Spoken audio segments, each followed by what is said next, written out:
చేసుకున్న వారికి చేసుకున్నంత మహదేవా అన్నట్లు ఎవరెవరు ఏ ఏ విధాలుగా ఎంతెంత భక్తితో ఏ ఏ రూపాలతో తనను అర్చిస్తారో లేక సేవిస్తారో వారిని ఆయా విధాలుగానే భగవంతుడు అనుగ్రహిస్తాడు. పరమాత్మ కల్పవృక్షం వంటివాడు. ఆయన చెంతకు చేరి ఏది వాంఛిస్తే దానిని ప్రసాదిస్తారు. ఏ ప్రకారం కోరినా ఆ ప్రకారంగా ఫలితాన్నిస్తాడు.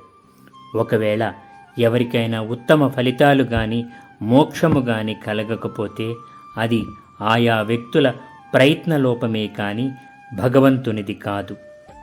భగవంతుని అనుగ్రహమని గాలి సర్వత్రా వీస్తున్నప్పుడు తెరచాప పైకి ఎత్తకపోతే పడవ ఎలా కదలదో అలాగే మానవులు తమ హృదయములనే తెరచాపలను దైవం వైపుకు తిప్పనప్పుడు మాత్రమే వారి జీవిత నౌకలు సాఫీగా ముందుకు సాగవు.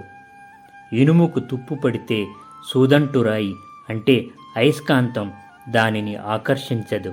అలాగే మానవుల మనస్సులోని విషయ మాలిన్యం, దృశ్య దోషములు ఉంటే భగవంతుడు వారిని తన వైపుకు ఆకర్షించలేరు.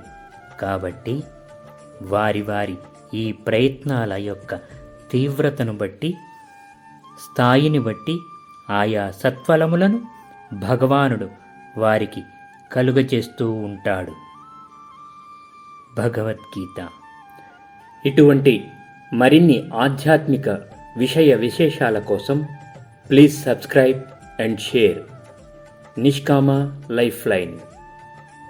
అర నిమిషంలో ఆధ్యాత్మికం.